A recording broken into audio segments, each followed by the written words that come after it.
Guys, this is Nika. Ayan, so for today's video, very excited ako. Kasi after how many years, nakabili na tayo ulit itong brand na to. Actually, ito yung first camera ko before na sobrang na-enjoy ko. Na dito ako na sobrang nahilig sa photography na mas madali kasi siyang i-enhance or i-edit sa Lightroom. Ayan. So, ito nga na siya. Ang ating Fujifilm X-T32. Ayan. I believe wala nito sa mga ngayon. Medyo mahirap humanap nitong itong model na to.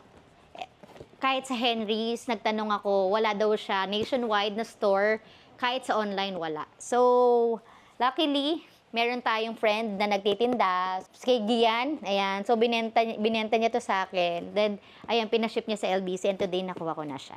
And let's unbox. Tingnan natin kung ano yung mga inclusions niya. Sobrang excited ako kasi actually meron na akong XT30 dati. Pero ito, tinanong ko sa mga kakilala ko kung ano yung mga difference sila. Medyo maganda na daw yung sa video niya. Then, ayan, ito yung kulay na napili ko. Kasi very classic. Para hindi siya all black lang. First, of course, the camera.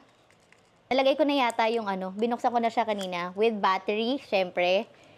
Itong package, wala na siyang kasamang memory card. So, bumili pa ako kanina ng XSD card, SanDisk. SanDisk na Extreme Pro. Binili ko siya kanina sa Octagon. Meron din pala siyang manual, warranty card. Ayan. Hanggang August pa yung warranty nitong camera.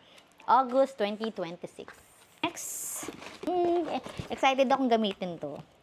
Kasi ang tagal ko nang hindi nakakapag-picture ng yung mga products ko. Gamit ko lang lagi iPhone. Tignan natin yung mga kasama niya. We have the strap. Itong connector. Ayan. Type-C na siya. Type-C and USB dito sa kabila. And nga pala, kit na tong nabili natin. Kaya meron na tayong 1545 yata to. Ayan, tama.